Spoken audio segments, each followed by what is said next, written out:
Ladies and gentlemen, please welcome your host, Mr.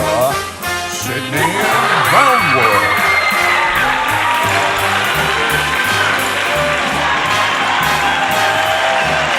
Hello, thank you, hello, good evening and welcome to this, the final window in the 2020 TooFatLardies Advent Calendar and a very special festive TooFatLardies Oddcast.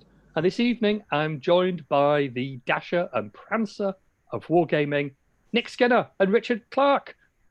Chaps, welcome to a very festive Oddcast. Hello, Sydney. Hello, Sydney. Merry Christmas to you. Thank you very much. How has been pulling that sleigh so far this year? Have you enjoyed the carrots and the harness? I always enjoy the harness. Yeah, and I prefer the sherry. We can tell, can't we, just by the nose?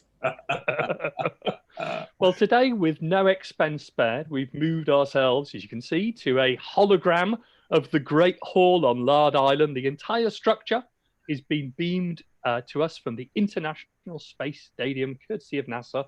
So thank you all in Cape Canaveral for their involvement. Every detail has been reproduced perfectly, even down to the hologramic fire roaring in the hearth. And now we can gather near the huge Norwegian pine, courtesy of our lard friends in Norway. Thank you, Olv. And get the sherry uncorked to really start the festivities. Very good. Pass me a glass of that, please, Nick. Mm-hmm. Yeah, you're welcome. Virtual glass being passed. So tell me, chaps, as we open our last Advent window, I have to say that I've had a lot of fun in creating our Advent windows for the 2020 festive season, but how about you two? Yeah, it's been good fun, actually. We weren't going to do it this year, having done the Advent calendar last year on the basis that always try and do something different. And to be honest with you, with everybody going back into lockdown and all feeling a little bit fed up, we thought, no, let's do it. And it's been good. I've been quite surprised by some of the answers, actually. I never saw the two of you as ACW gamers, but it seems that you're going to be eloping off to Gettysburg. Nick? Yeah, well, it was. We didn't coordinate things, which it's really interesting to listen to what you guys were saying in your own broadcasts or little bits of snippets that you recorded. Yeah, ACW came out as a real theme. I've been rearranging my book collection, and I think the ACW keeps jumping out at me as something I've got books for, but I've got no figures for, and it just seems to be a bit of a gap. And I would love to go to Gettysburg. I would really love to see. I think the Americans look after their battlefields in a way that makes them quite enviable, and we can go and look around them. Love to go to Little Bighorn. That would be a sensational trip, and to go with Sid, of course, would just be the icing on the cake. So yeah, Little Bighorn's a really interesting battlefield, isn't it? It's really quite unusual, but I think you would find your appreciation of what happened there would grow incredibly by seeing the distances involved. Sorry, Sid, I cut over you. No, carry on. I mean, I sort of echo that, but on the Gettysburg front, I mean, I was casting around for which battlefield we've not been to. And a few people texted me afterwards very kindly and said it's an interesting choice. But it was really the most obvious choice for me. And actually, Andrew France got in touch because he knew that I'd been looking at the Gettysburg National Park website and virtual tours, which are fantastic on that website. Yeah, they go around on these guides go around, and it's all videoed on the website, and you can really imagine that you're there. And it's such a, as you say, Rich, it's such a well signposted, well curated battlefield that it must be just a sheer joy. I mean, we've all been to those battlefields in Europe and in this country where you go around and there are no signposts, and you're really trying to work out where units were deployed, where the advances were, where the skirmishes took place. But at Gettysburg, it all seems to have been done for the visitors, which I just thought was just tremendous. It's beautiful, but part of me thinks it's also too easy. I'd love to go there and walk around it and enjoy all that. But one of the things I really miss about the trips that we've always done is, where you've got 1,500 books in the boot and you're trying to work out exactly where you're standing and what you're looking at, and whether you're in the right place or not. I quite enjoy the thrill that goes with that. It's the Sherlock Holmes battlefield tour within you, isn't it? That number one detective agency of battlefields. Well, I have to say that whilst we've had a lot of comments from people about how interested they were in some of our answers, we've had a huge mail sack, largely Sydney, people saying, well, if I could paraphrase maybe, is Sid the most evil gamer ever? And this is based on your criticism of Where Eagles Dare.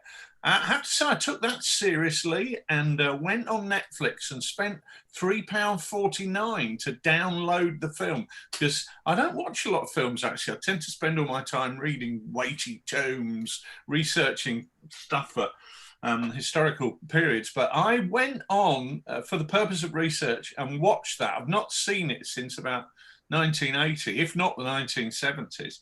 And in fact, I do remember last time I watched it, it was on Betamax, which will date it.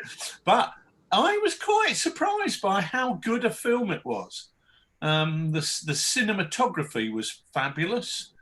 Clint Eastwood does reload his MP40 at least twice on film, and we have to presume that when we watch films there are things that people do that aren't actually caught on film. I'm sure, for example, that at some point Clint Eastwood stopped for a wee, but we didn't get to see that, and nor do we want to see that. So we have to assume that, you know, he was changing that magazine. And I thought the plot line was really clever. Richard Burton was a revelation.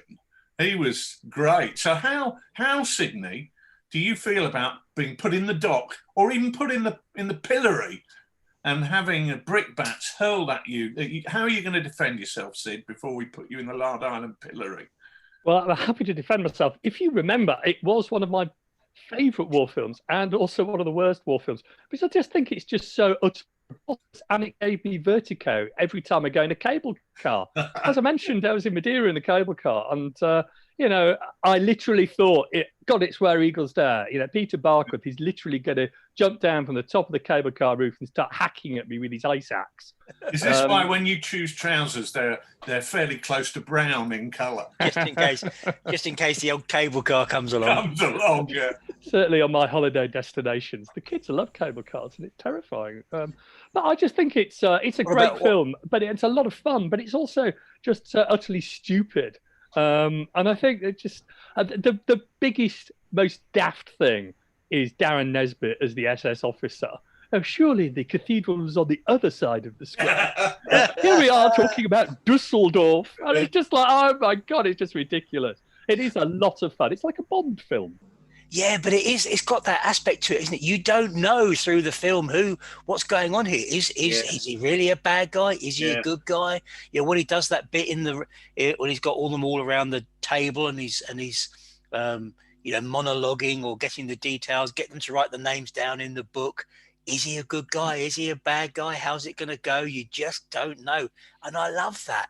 I really love that bit of it. In fact, the first part of the film, where it's a bit more suspenseful, where the guy comes down and the guy with the radio gets his neck broken on landing, you know you're into a sort of thriller, a kind of a suspense-filled film by the time you do that. The first part of the film, I think, is the most enjoyable bit. Because when they're in the bus going to the airport, that's all a bit, ordinary, I guess. But I love it nonetheless. I certainly think that it's fun. I read the book, and I read quite a lot of the Alistair MacLean books a lot of years back, and they are great books. I mean, HMS Ulysses is just terrific. That's my favourite one of his. But Where Eagles Dare is good, and all the they have their own books as well.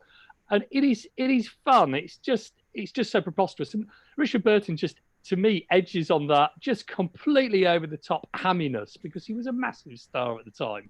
And then there are bits of that which are just beautiful. I mean, his voice is just mellifluous. I mean, you could listen to that all day, but he just does turn it up to 11 almost all the time, and that just gets ridiculous. What was that word? What was that word again, Sid? Mellifluous. Mellifluous. I'm going to Google that. Is it safe to Google it? I was going to check. I'm just going to check that on out for you, Rich. And the books. So when you get to books versus films, we get to talk about The Eagle Has Landed. And of course, the Clarence E. Pitts, the Larry Hagman character in that film is the complete opposite to the character in the book. If I recall correctly, the character in the book is a well-organized professional ranger officer who gets motivated and rushes to the scene. But in the film, of course, they make this fantastic character out of Larry Hagman, Clarence E. Pitts. This time next year, pigeons will be crapping on statues of you over the state of Nebraska and that kind of stuff. I love those movies. And this Christmas, when most of us are going to be in lockdown of some kind, there's no big cinema films on. The last few years, we've had a new Star Wars release or something we can go to. This Christmas, I think it'll all be about classic movies on the telly. I've already been through the radio times with my kids and told them what we're watching. And for me to be in the driving seat of what we're going to watch at Christmas is unheard of. Rich. Funnily enough, it's a Christmas tradition that we get the Radio Times, and we don't get it at any other time of the year. And I think this year's Radio Times was printed in 1985. There seems to be nothing in there newer than that. It's the Two Ronnies Christmas special. I love it. Grease. And, oh my God! Well, it's going to be great. I'm not going to have the luxury of choosing the films that we get to watch, because it's the four of us for Christmas. So Elizabeth, my wife, and our two daughters, and it's going to be chick flicks all the way. I'm afraid it's going to be Notting Hill and Hugh Grant, and so I might just drink myself to insensibility. That's the only thing to do. That's the only thing to do. That my family has been starting watching Christmas films for weeks ago. Nicola watches like one an afternoon. It's like I come down from work and it's like, oh my God. I mean, work is preferable to watching Holiday. Yeah. Or something horrific like that, even with Emma Roberts. Anyway, I've been watching episodes of The Sweeney, and I've been, because I can get it on the ITV catch-up station, and I've been watching one a day, and I am in heaven. It's brilliant. They go to the boozer. The boozers are rammed. They're rammed full of people having a great time, and nobody's telling them how many bloody units they can drink a week. It's absolutely superb. But now my elder daughter came home yesterday, and I've been told that's it. I'm not allowed to watch anymore at any time of the day until she leaves after Christmas. So I think I'm going to be getting a lot of reading done, which is good because that's part of the plan. Well, you'll be reading your weighty tomes, won't you? Weighty tomes, mate. Is that on the top shelf next to some other magazines? That it is. That's right. You can't beat a set of weighty tomes. Well, talking about weighty tomes, you talk about things which we were surprised by. I mean, coming back to the Advent windows, Richard, Landsknechts. I don't think I ever saw that coming in the early 16th century. Yeah, you thought you were the only one with strange trousers. Well, funnily enough, if I'm not leaping ahead of myself, let me show you this luxury box that arrived this very morning, though the frost was cruel. These are Landsknechts from North Star Miniatures, and I've got another box here, slightly off camera, which are from Foundry Miniatures. And I thought, do you know what? I don't believe the War Games Fairy is going to deliver me a ready painted army of Landsknechts. So I thought I'll do it myself. All I need to do is find a fairy to paint them for me, because I'm not quite sure. Having looked at them, looking at the Foundry ones, the sculpting detail is unbelievable. So I've got to think long and hard about my painting techniques for that. I'm thinking about giving it a grey undercoat and then doing a dry brush of a sort of bone white, and then using things like inks and washes to cover that, rather than block colour and dip, which I would do for something like World War II. So just really trying to get my head around how I might do it. But yeah, looking forward to that.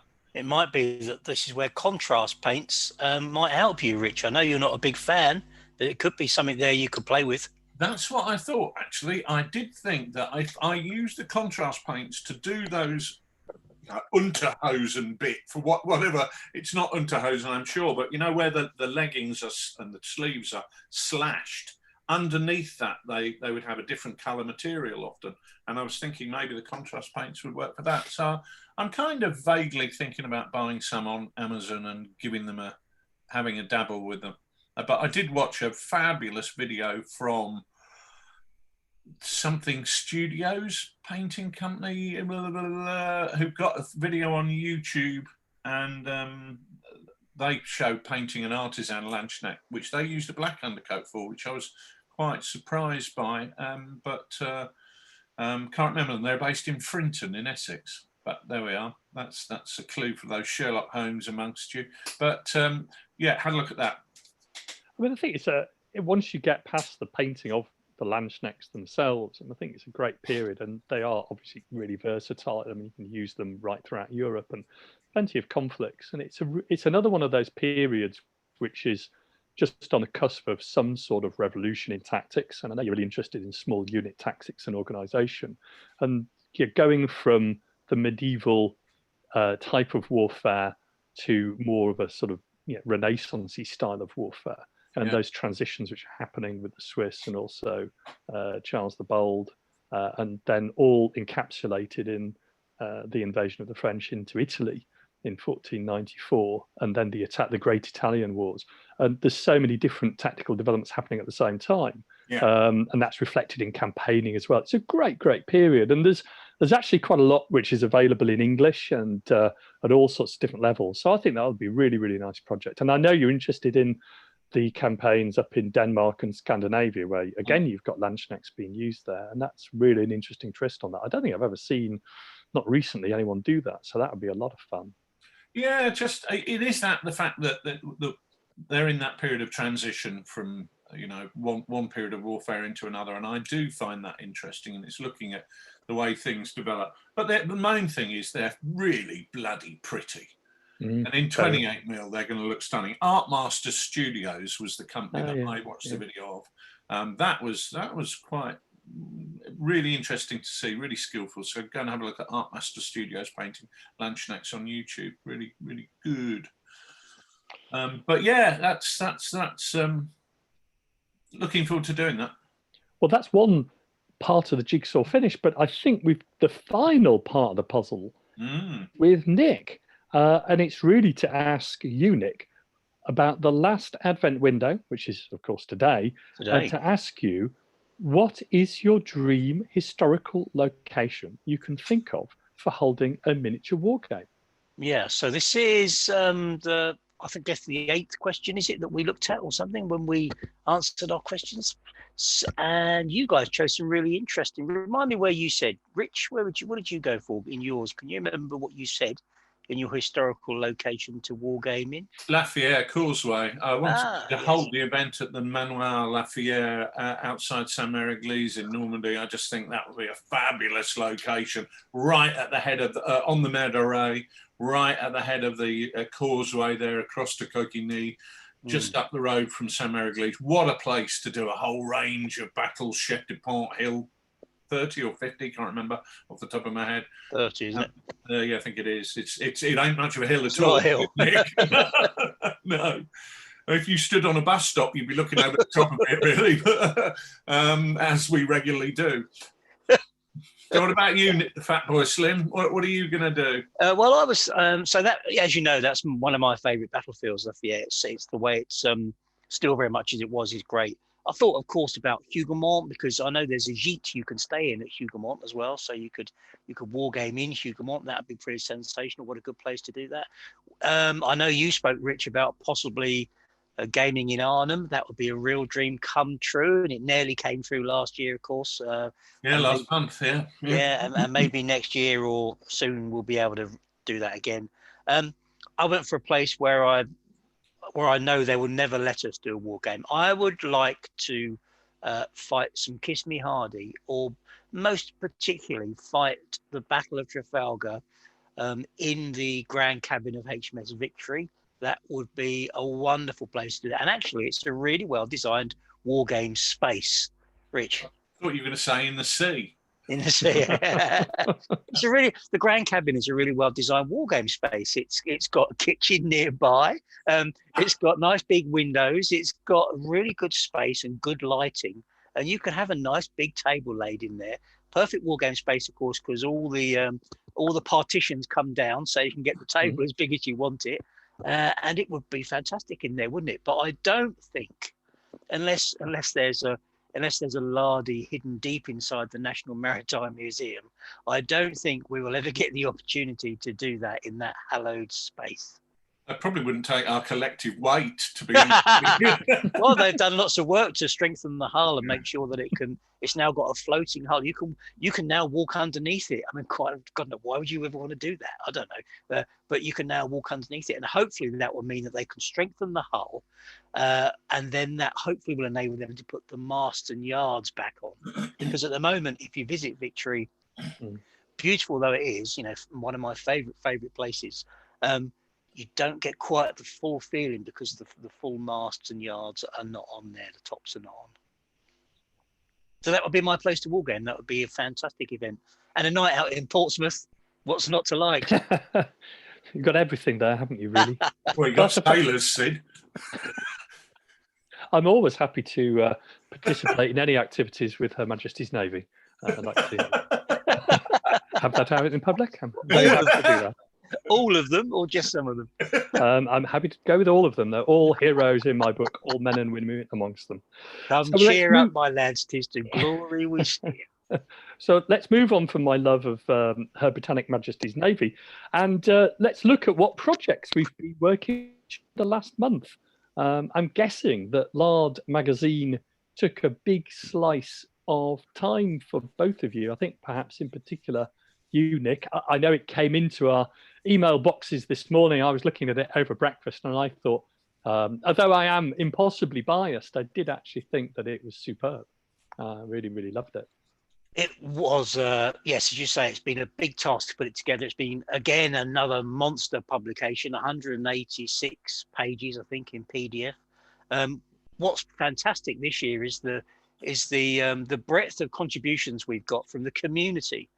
And lots of people writing for the first time and sharing the delights of their thinking with us. So we've got, I don't know if you want to go through what's in it in detail, but we're heading off headlining with Joe McGinn's looking at the 100 days, so the Waterloo campaign for sharp practice. And he's got unit stats and rosters in there for just about every aspect of the armies that fought at Waterloo, Quatre Bras, and 3 scenarios that go with that. Rich? Yeah, there's some great armies in there, aren't there, really? How could you not want to replicate some of those forces? I mean, I really... And I love the scenarios, actually. I thought the one with getting the wagon to Hougoumont was great fun. I like them all, but that really struck me as fun. And Place Noire, having been there and seen those narrow streets and the church, yeah, that scenario was, it might only be a small action, but it gives the flavour of that bigger action, just zooming in and focusing on that one part of the battle. Really, really enjoyed that. Just in that very front bit.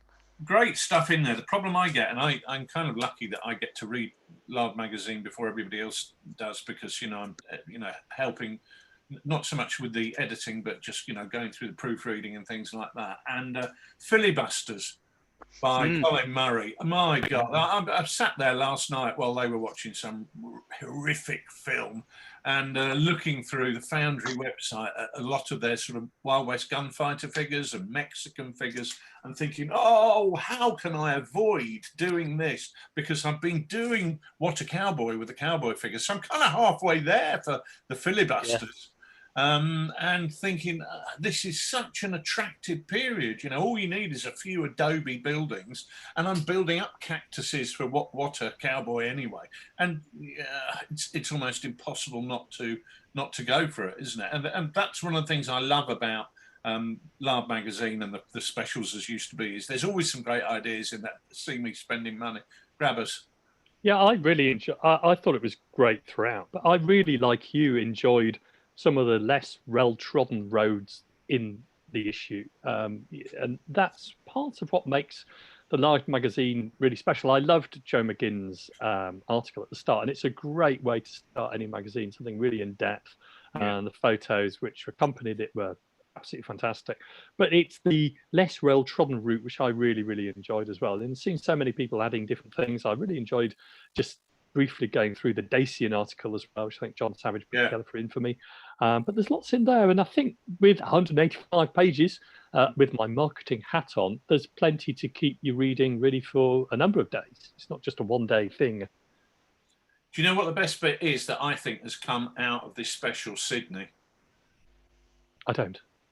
It's your article on building maps, because that is just one more piece in the jigsaw to getting you certified as being criminally insane. But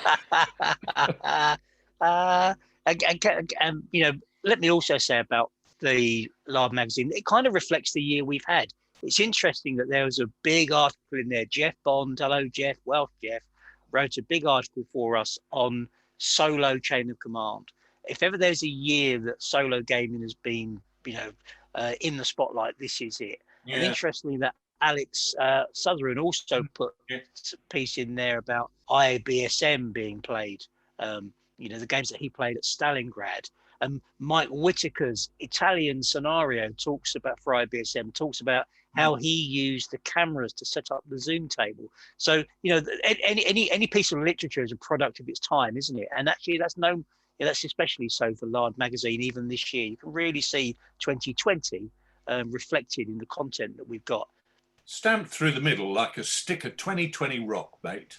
Yes, mate. And no other War Games magazine will give you Dracula versus the King's Men of the English Civil War. I mean, what is that all about? But do you know what? I loved it. I loved it. I loved it. Yeah. The graphics department put in a bit of overtime on that one with the gore and the blood, and it was just good fun.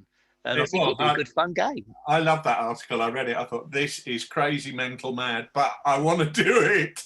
I think part of the enjoyable thing in putting together the articles is trying to capture things that people will feel interested to read. They'll be amused by it, something which is just a little bit different. And I think with a magazine like this, which is contributor driven in a very collegiate sense, that's exactly the sort of thing that people enjoy reading, because people like to know what other people are doing. They know when they read those articles are genuine and they're done by gamers for other war gamers. And that was really the thought behind a lot of them, which really came through when I was just leafing through the pages this morning. And also, just continuing that thread about ingenuity as well, it's reflected. So Kev Pearce wrote a piece for us, and he wrote a scenario about a bunker that is on I think the Springwood Road in Liverpool. Funnily enough, I know where it is because it's just around the corner from my mother-in-law's house, as it turns out. But even that doesn't stop her getting down here. But it's a really good example, actually, of how lockdown has made us look so much more, at where we are. You can't do battlefield walks, but you can walk up the road and look at the old pillbox and create a scenario that, stimulate your imagination by that. It's just been really, really good and fun to do. So let me say, Sid, I know you want to move on, but let me just say thank you, massive thank you to everyone who sent in stuff. We had so much stuff collected, we couldn't put it all in. We had to leave out a fantastic piece of work by Simon Walker, which I'm sure will reappear at some point in the future, just because of the size of the thing. And so next year we're going to do the same again, I'm sure, and we'll look forward to getting even more contributions from the team. Rich? Yeah, I really must say I woke up at 3 o'clock this morning and thought, oh my God, I forgot to put a thank you to a really important contributor, and that's Pat in Canada, who did an awful lot of the groundwork for the home front supplement, and unfortunately through an error of editing, I neglected to put his name on that, but my thanks must go to him, because that without his hard work there, I wouldn't have been able to put that together. So thank you, Pat in Canada, and a very happy new year to you. Also, a quick shout out to somebody who's just asked us a question on war films, and that's our friend, Gentleman Jim Shevlin. up there in the Midlands. Jimbo, hello, Jim. Where he is undoubtedly looking forward to a cup of soup for his Christmas lunch. And but he's asked us, where does Private Ryan feature on you? I know this isn't a phone-in, lads, but he's just, the message has just come up while we're recording this. Where does Private Ryan feature in our list of films? So let's do the show right here and now, kids. Okay, well, Private Ryan, Saving Private Ryan is, I love it as a sort of Hollywood spectacle. And the first few minutes on Omaha Beach, of course, are, well, they're just compelling viewing, aren't they? I mean, it's only, you have to remember, it's only a tiny section of a tiny part of the beach where even anything like that might have occurred, but it's kind of over-dramatized, obviously. But even so, I wouldn't have fancied being there, to be truthful. And it's a shocking image, isn't it? You know, once you get through that, it really draws you into the film. But after that, I find the film to be a bit flat, to be honest. I don't really enjoy the rest of it. And the premise of the whole thing I find rather odd.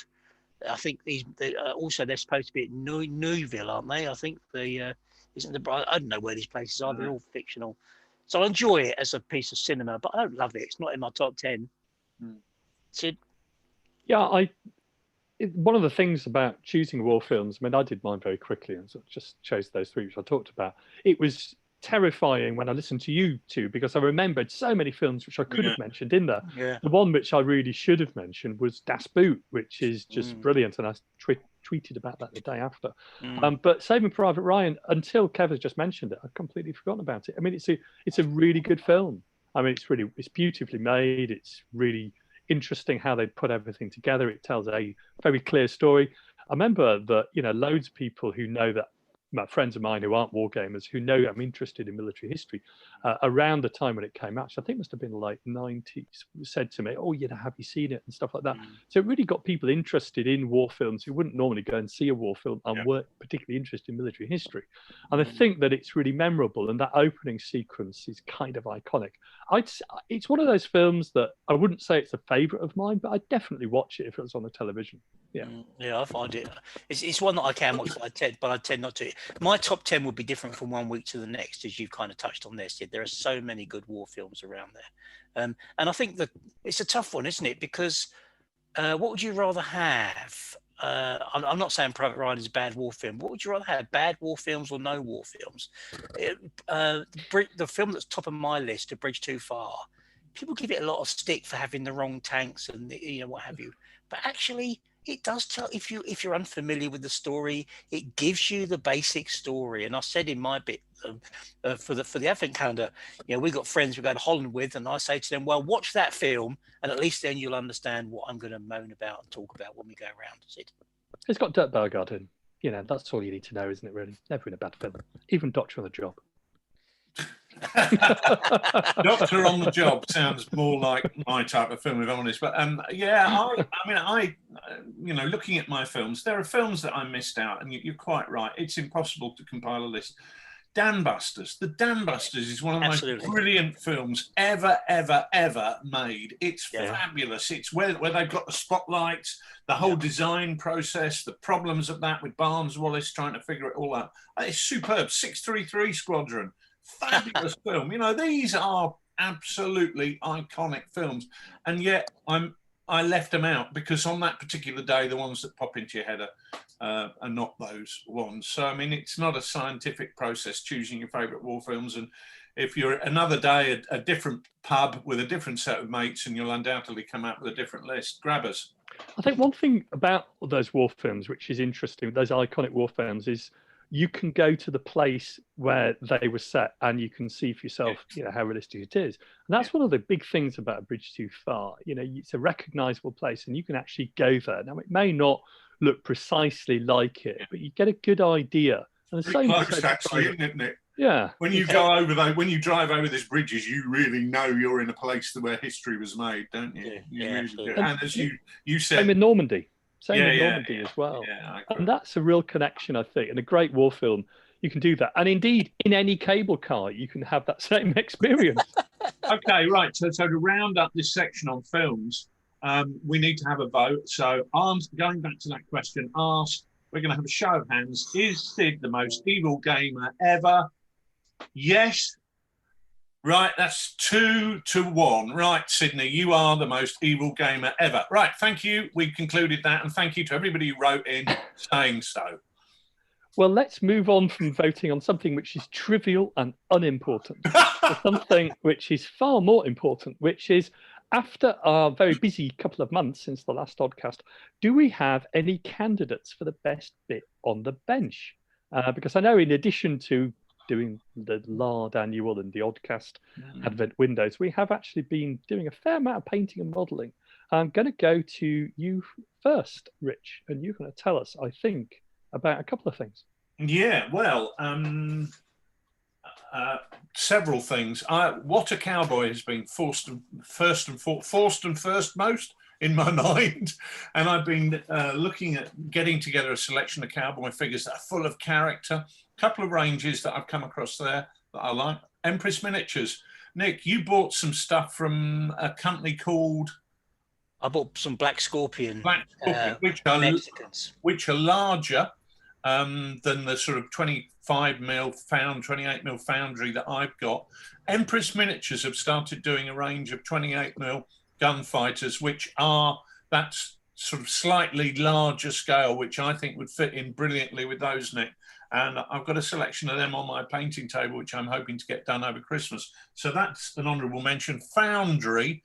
I started off from the point where most of my gunfighters were Foundry. I probably had about 20 or 30. I've now got probably about 80 or 90 because I keep looking at their catalogue and going, oh my God, that figure has got so much character. And if you remember, I think they released them when they were Guernsey Foundry.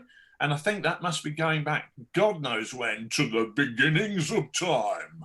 And yet those figures have still got fabulous character and feel of movement about them. So I really like them.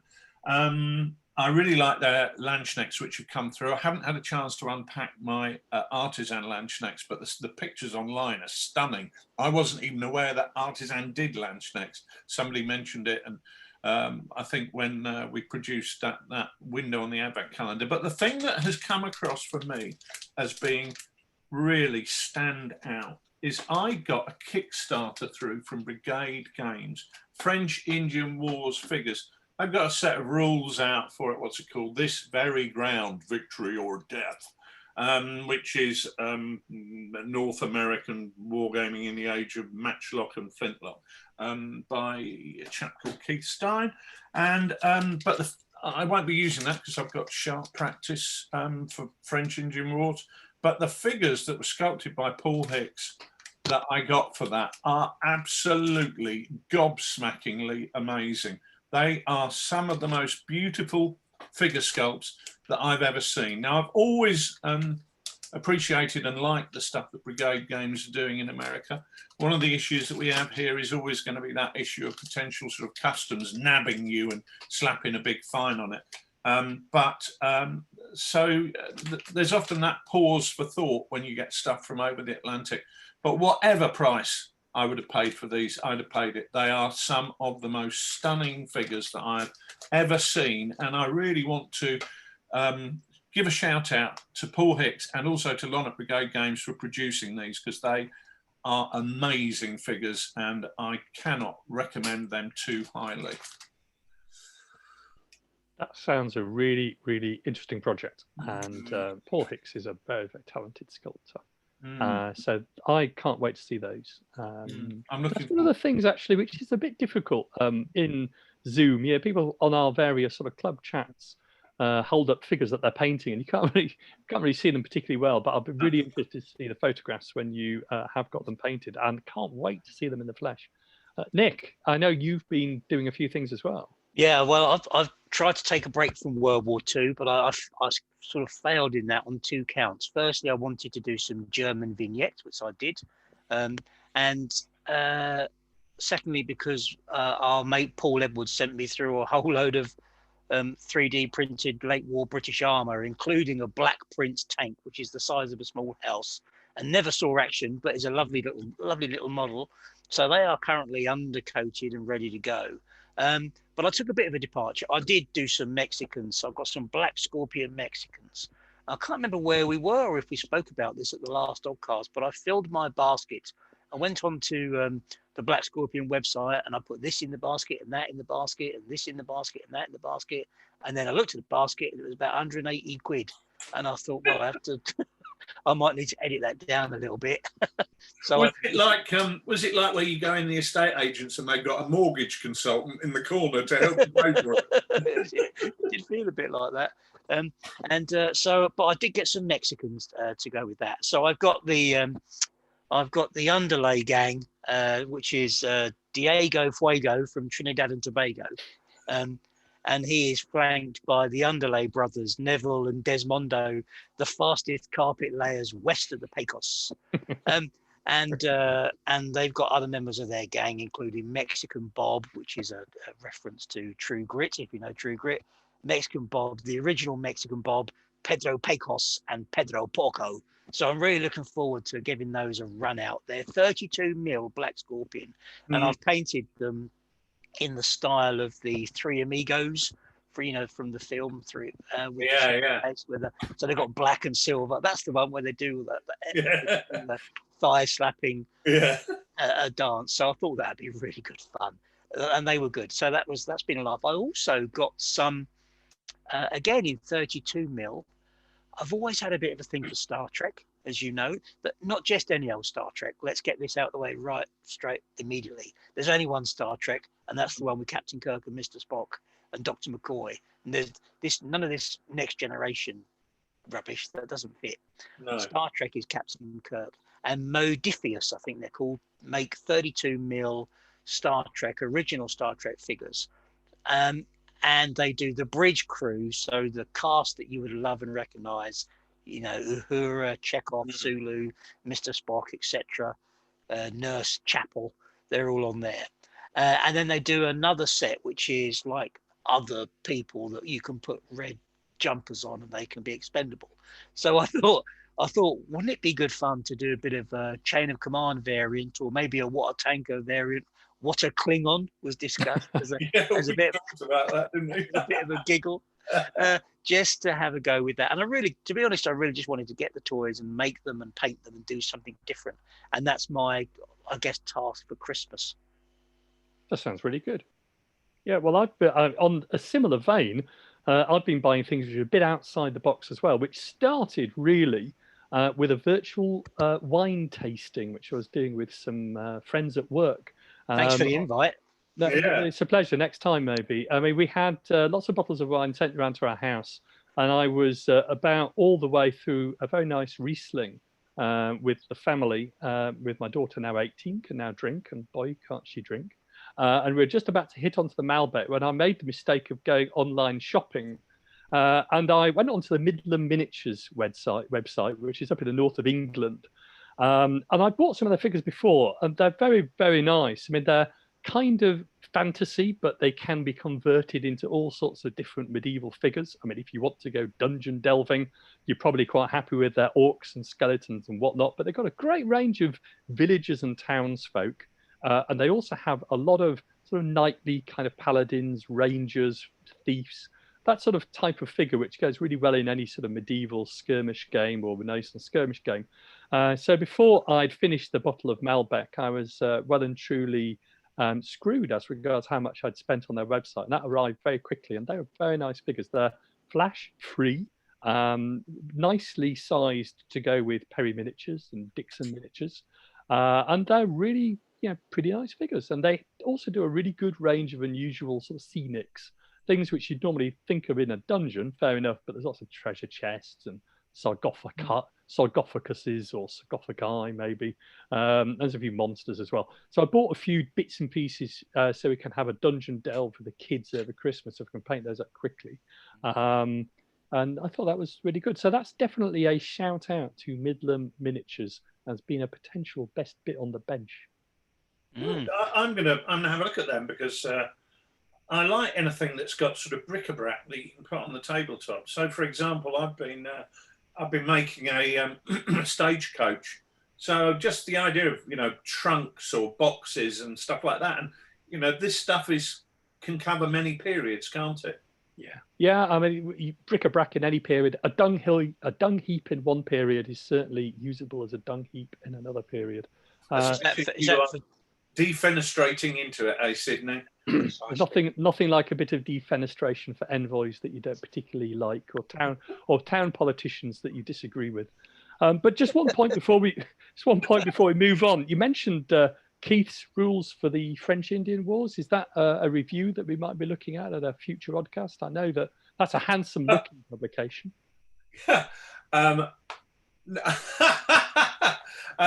No, I make it a point of not making comments on rule sets written by other game designers because I think it's bad form. So we will move swiftly on, Sydney. Well, let's not dwell on that point. That unscripted. I thought it was in the script. Never mind. We'll move quickly on. But since it is, I expect they're lots of fun actually. I was thinking that they might possibly be, but who knows? But I think we can certainly try a variety of different rules in that French-Indian War period. But don't worry, because I won't be actually. I'll just be sticking with sharp practice. If I'm brutally honest, I know the rules. I've got a fantastic log fortress. Oh yeah, that I picked up on eBay, which is going to be great for French-Indian Wars. Well, you rotten sod! That means I've now got to paint these up over Christmas, doesn't it? Well, yeah. This is if we ever get to share a same room and war game again. Sorry, Sydney, I'm talking with my mouth full. No, I'm enjoying a particularly delightful mince pie. I can see you're consuming a mince pie as we're talking about. I mean, it's a good time at Christmas Eve as we're gathered around our virtual Christmas tree that we could talk about our festive plans. I mean, I can hear that you've got painting plans, Richard, and you've probably got boating plans there, Nick, of some sort. I mean, what fun do you really have planned in the miniature war games hobby for Christmas? Nothing. I plan to do nothing. I really do. Plan to have a break. I'm absolutely bloody exhausted this year. I've got a pile of reading and I'm really going to enjoy that because they're going to be watching absolute drivel. So I'm going to come into my office. I've actually bought a new chair. I've had some new shelves fitted to extend the part of the library. And I bought a new armchair and I'm going to sit down in that and avoid the rest of my family and their dreadful films. And I've got a 4-foot high pile of books to read on the Far East in preparation for that handbook. So that slightly scrumpy Scrooge-like response is basically sod off. I'm not doing anything. That's very inspirational to the host of Lard around the world. And the fact that you bought yourself a Shackleton's high seat chair, probably with moving seat. Well, again, not particularly inspiring. I'm going to go to Nick because I'm sure Nick's got far more hobby things to do. Well, your hobby at the moment seems to be consuming. That's the second mince pie, isn't it? Well, my Christmas plans are that there are still 4 pies left in this packet. So that's the immediate goal, is to try and rid the world of these mince pies before we get to Santa. I shall be spending some time painting. It's been a really busy year. It's been a difficult year for so many people. And likewise, it's been filled with lots of work that I didn't think I would have been doing this time last year, and meant that actually I've managed to find some time to paint, but not as much as I would like. So I'm looking forward over Christmas. I say this every year, and every year I don't quite do what I want to do, but I want to paint over Christmas. I want to get some time to do some painting, but I also want to spend some time with the kids in the family and connect with them and do sort of family stuff. I think that's something that's been reinforced to us all this year, how special that is. And I know that we can't all be with the people that we want to be with this Christmas. So, we've got to just recognise that. But I think, there's enough things. I've got a really, really good book that I picked up. Can I share this with you? Yeah. I have got hold of, Richard, you're going to... you can't see it because I've got the Zoom background on. Yeah. This book, Sydney, is called Kampfraum Arnheim. It is the photographic study of the German soldier in and around Arnhem in September 1944. There is a copy of this book on ABE Books for 1,400 quid. And when it's on eBay, it goes for about 200 quid. I was extremely lucky and was able to get a copy for a lot less than that. And I shall be spending my Christmas reading this book and gloating and telling my wife how much it's worth so that at least she can flog it after I'm dead. That's quite a price for any book, isn't it? It's a- Really. When It's she more finds like- out how much he spent, he will be dead. I've got to read it quick. Well, that's better than the Shackleton's high seat chair. I mean, I like you. I think it's been quite it's been a very strange year, and it's been quite a challenging year in a number of ways. I've worked really hard this year with non-hobby, boring professional work stuff. So I'm really looking forward to having some painting time. So I'm taking the Christmas week off, and I shall be painting up more late 17th century stuff, but also stuff for good friend of the show, Kurt Campbell's Analog Hobbies Painting Challenge. It happens every year. I did the map for the challenge this year, and Kurt asked me to, so I did the map. I did it last year, did it this year as well. And that's themed around a castle dungeon and going through different rooms. So that's going to be hopefully quite good fun. Got a few things lined up for that. And I've also said to another good friend of the show, Mark Backhouse, that I'd give his very interesting 2 mil rules a run out at home myself on a solo basis. I might see if I can get my son and my daughter involved in that. My daughter is doing a Latin A level, and she is very, very interested, bizarrely, for a girl who's 18, in Tacitus and the Year of the Four Emperors, who are on her syllabus. And she's very curious as to see how those rules work. And Will, my son, is a bit younger, but if people are being killed either on Xbox or potentially in dungeons, Will is very, very happy at the moment. So Mark has very kindly included me, and I know he's included you as well, Rich, on the playtest group for, I think the working title of the rule is now Strength and Honor. Mark's a great guy, and those rules look to be very interesting. Mark's real expert in ancient military history, and I'm really intrigued to see how those rules work. So we've printed out, Mark kindly supplied some top-down images of the units that he's built in 2 mil. And so we printed those out, put them onto cards. I'm going to give that a go at some point over the Christmas week. And I'm really looking forward to that. That's going to be my first game of a historical war game with the kids. So more on that later. So creating new potential recruits to the hobby. I don't know how long they'll stay recruited to the hobby, possibly only until Nicola puts on holiday for about the 4th time already. But we will at least have some time to do a bit of miniature wargaming. And if they get bored, I can always finish off and tell Mark how it goes. Rich, I know you've helped Mark quite a bit on those, and you went down to Southampton. I wouldn't say I've helped him quite a bit, but I've certainly went down to Southampton to have a game, and we talked through some of the ideas and concepts. But I can't take any credit for anything in there at all. But I think that what he's doing is quite revolutionary and groundbreaking in that he is catching a mood in the hobby where people are recognising, and this has been a process which I think it's all been dawning on us for a number of years now, and some people have got it earlier than others, that if you want to do big battles, the answer is not necessarily a 30-foot table with 40 of your mates. The answer is maybe go for much smaller figures. And the fact that the game I played with him, he had something like 8 legions on the table, and I had 200,000 hairy-ass barbarians, but it was still eminently playable for 2 people on a 6x4 with colossal flanks. Made much more sense to me than one of those huge games. Is Colossal Flanks another one of your magazines, Rich? It's up there on the top shelf as well. Yeah, Colossal Flanks and weighty tomes. That's my type of girl. I mean, joking apart, I mean, in 2 mil, that is the one thing I think I take away from 2 mil is how you have that scale of depth and on the flanks. And some armies that just don't really seem to make a great deal of sense when you play them in 28 mil are just absolutely rapacious when you play them in 2 mil. So I remember sort of, back in the day, the Ottoman Turks were pretty useless on those WRG 2nd edition Renaissance tabletops where everything was compressed in. But if you did that in 2 mil, and I'm sure it's the same with ancient armies, I probably don't know as well, you get that real scale. I mean, with Mongols or Turks, something like Mohatch in the 1520s, just enveloping the Hungarians, truly start to be terrified about the flank possibility. And then you really get the sense that you have to anchor your position on something, because you just cannot afford to be outflanked and have your enemy in your rear. And then all the historical deployment and the moving between settlements and rivers, and the importance of fortified wagon trains, and we really, in those Eastern European conflicts, really does start to come home. And that's just a really nice thing that you get with 2 mil. Nick? And this is something which I think is a really interesting trend, which I hope picks up in the hobby.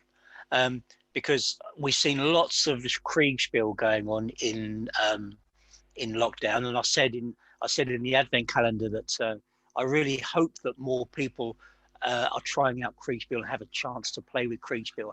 And I think that 2 mil and Kriegspiel, there is a connection between them. Obviously they're both very small. You can use a very big map and you get a very large battle going. Kriegspiel is at a scale again on from 2 mil, but you can see how the two could go together really neatly. And I think actually it's potentially a very interesting theme that we can see how that goes through to next year and what happens in the hobby. It's the pint and castella of wargaming, isn't it? Nothing goes together like a pint and a castella. But more importantly, nothing goes together better than Christmas and presents. So what you got for me? Well, what a beautiful segue to the fact that we now have our virtual presents in front of us. Well, we have our presents in front of us, but each of us can see each other's presents virtually. So it's possibly time that we started opening them. So who's going to go first? Not me, because Nick's already peeling off the paper there. I'm already sniffing this one. It's well, okay. So it's kind of book size. Let's put it that way. So it could be. I don't think it's a football, which is an old joke in our house. So let's. Very old joke. Okay. Well, I know. So this is. I know this is from. Thank you very much. I'm holding a book. It's called The Road to Kalamata, which is written by a name I know, Colonel Mike Hoare. And that's about all I do know. Rich, what am I going to find in here? Right. Well, Mad Mike Hoare, well known for his mercenary exploits in the Congo, died this last year, and I took it as an opportunity to revisit some of his books. And he's really best known for his book Congo Mercenary, which talks about his time in the Congo in the mid-1960s. But before that, and 5 Commando, he operated a unit called 4 Commando in Katanga during the Katangese secession from the Belgian Congo immediately after independence of Belgium. And he wrote a book in the mid-80s talking about his experiences there called The Road to Kalamata. And revisiting it has been interesting for me. And I thought it would be interesting for you, Nick, because I know you work a lot in terms of assisting people with personal development and talking to companies and big organizations about not just business wargaming, but also talking to people about leadership and how leadership and how friction impacts on their businesses. And there are real parallels there between the military and businesses. And one of the things that struck me most of all about The Road to Kalamata, which I've been reading over the last week, was the real emphasis on leadership of men in the first half of the book. Because if you are in a classic military situation, you you have military discipline and rules and regulations to ensure that people behave in a certain way. But when you're running a mercenary unit, you don't have that, and you've got to lead by strength of personality alone. And I really felt that during the first part of that book, where he's talking about putting together his commando, recruiting and the type of people he's looking for, and what he's looking for from his officers, who aren't necessarily from that classic West Point Sandhurst background. He's looking for people that display certain traits. And I thought that was interesting, not just for those of us studying the way military works, but also those of us studying the way businesses works. I thought that was the first box to tick. And the other thing is the impact of friction on any activity, where he's talking about manoeuvring in apparently fast-moving columns and how they were sent to go to this place called Kalamata and what the objective was, and they got their column together, and the horrific problems. What should have been a 4-day trip took them something like 28 days. Through more largely enemy-held territory. But even when they weren't in enemy-held territory, they were making something like 4 kilometers an hour rather than 50 kilometers an hour, which they had planned to do. And there's just so many issues of points of friction that come to bear that I thought, as a study in leadership and friction, it was such an interesting book. And it did make me think, that the copy that I was listening to, and I did think about this, mine was the Audible book. I bought you the hard copy book. It's actually a first edition secondhand, but there we are. Nice. The Audible book that I was listening to was narrated or read by Mike Hall, and it just made me think, this is a man who really should have been out there doing inspirational talks about leadership for businesses, because he's been there and he's done it. But he's also got a dry sense of humour and a wit and a cheeky, sparkling personality that I think people really missed out on a trick there. But there we go. He certainly an interesting character. Think of what he was doing in whatever way you will. But I found him an interesting read.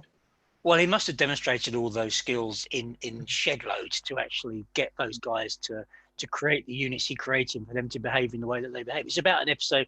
It's about building the trust and getting those, as you said, picking leaders out of nowhere, really, to build the culture of that unit that he's then going to go on and serve with. So lots of really good sort of cross-referencing there to what business leaders have to do, which are really interesting. I don't know much about the wars he's involved with, so that would be good fun to read. And friction, my go-to piece on friction, as you know, is the Spencer Fitzgibbon book on the Battle of Goose Green, because that's a really good exploration of friction.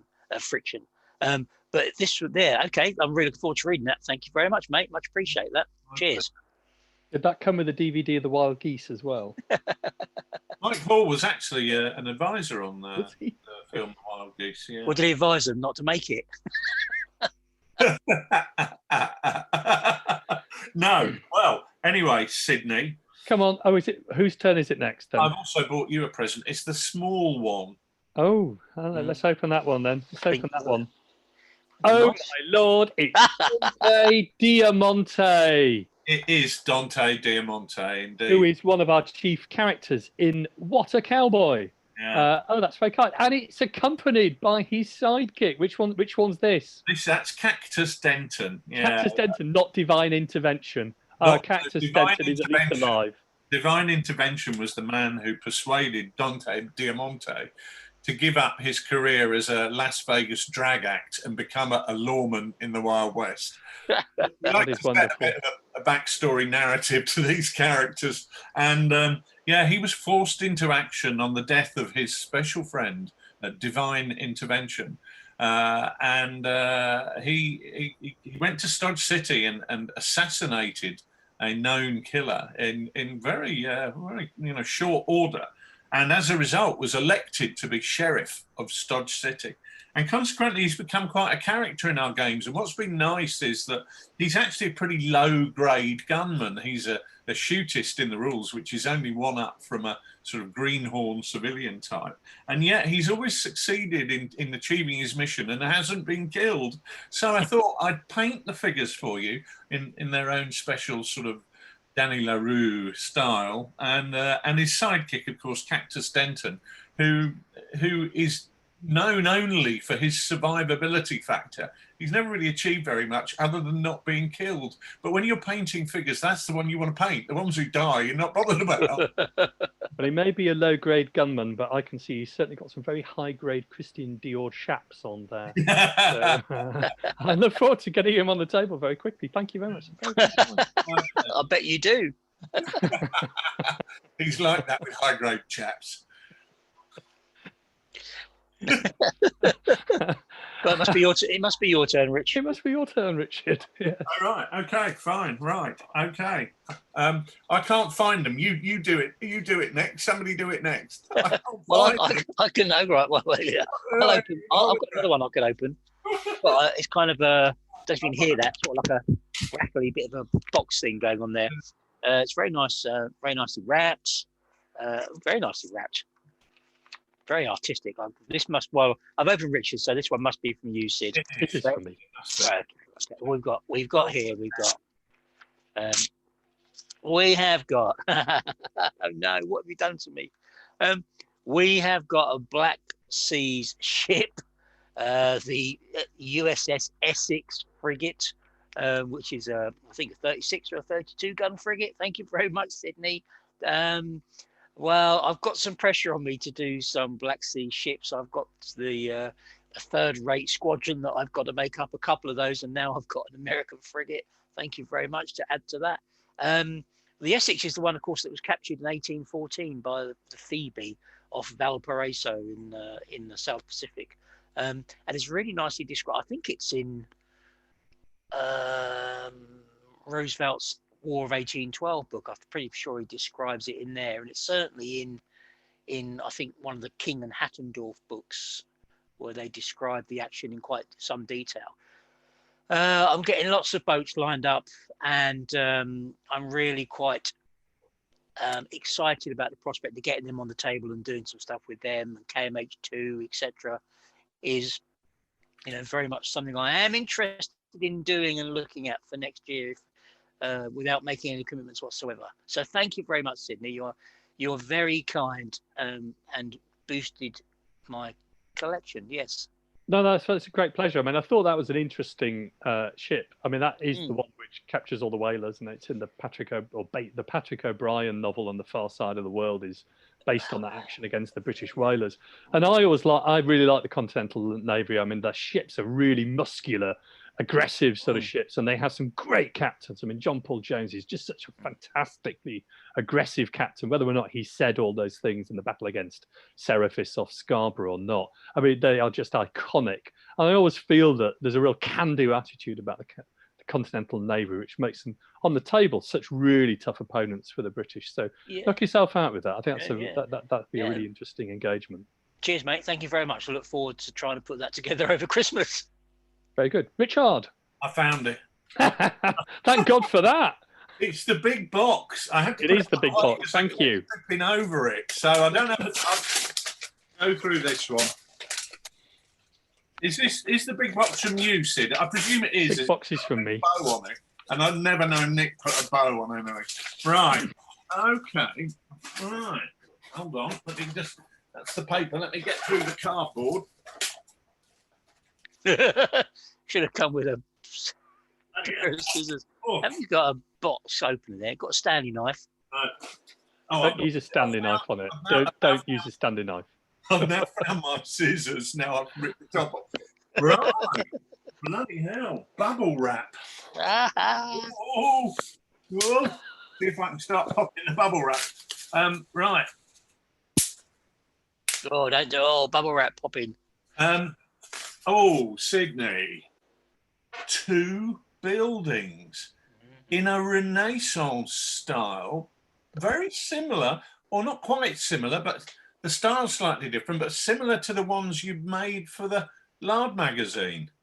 Yeah, I thought that would go with your Landschneck project. I knocked those together very, very quickly after I heard, obviously we got advance warning, from the Advent window, but yeah.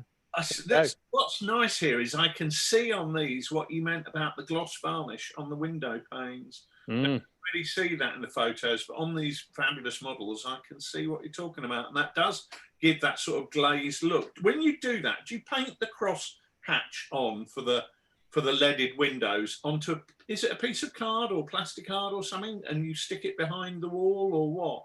Yeah, so the walls are made out of foam board, and I cover them with a polyvinyl PVA mix on the side which faces out. Right. But on the inside, I cut out the windows with a modelling scalpel, and then just back the windows with something like just a thin piece of card. So that's glued on. You can't see in. And I used to try and get, that sort of car bodywork lattice that you can buy, that mesh. I used to do that. But I found that when they cover the windows, if the windows are recessed, the mesh is really difficult to paint. And I thought you got just as good a result, really, if you just use a really fine brush and you just cross-hatch the window, and then there's no real need to cover it in a plastic. You just do it in gloss varnish.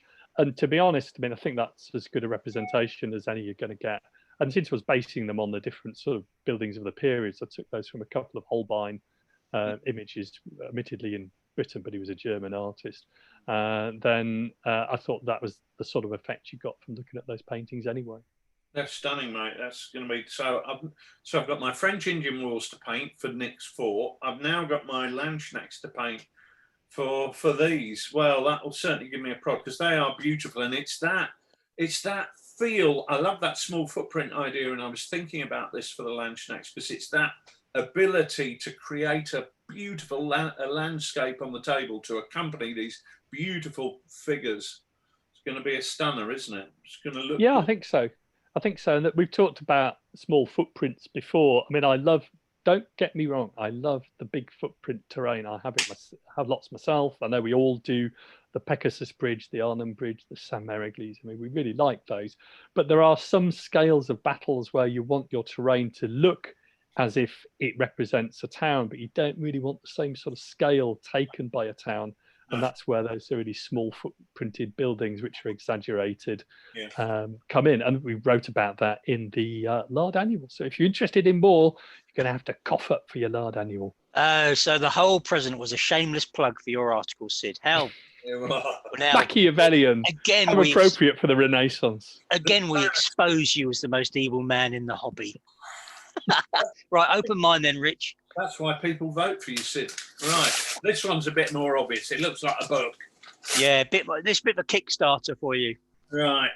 Oh, Forgotten Voices of Burma by Julian Thompson. Now, there's a name.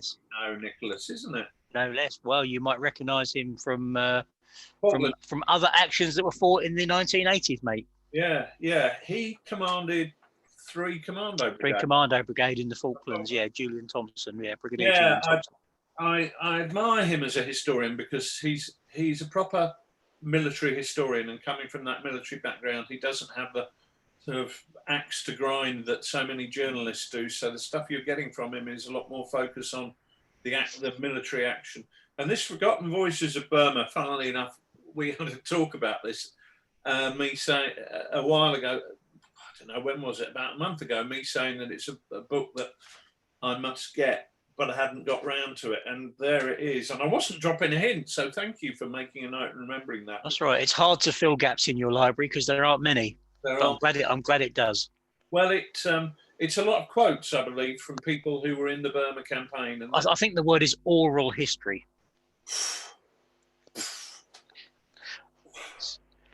Yeah. Well, I'll look forward to having some of that then. But I think it looks good. I love it. You get a flavour of the action from reading the individual, extracts and snippets. You don't feel that's an unfortunate choice of words? No, I don't. Right. Well, I think you're probably right. Well, let's move on to my present. I'm sure my present is going to be a lot less controversial for that. That's a great book. It's really good. So I'm going to rustle through mine. Here we go. Rip it. It's only a small present. It's from you, Nick. Oh, thank you so much. Some Army Painter washes. Thank you very much. That is. We did talk about that offline earlier this year, and I've really come over as a convert to washes during the course of this year. I've always been a bit, I don't know, not sniffy. I don't think that's the word, but I've always been a bit nervous about using washes. But so I always thought it was kind of cheating.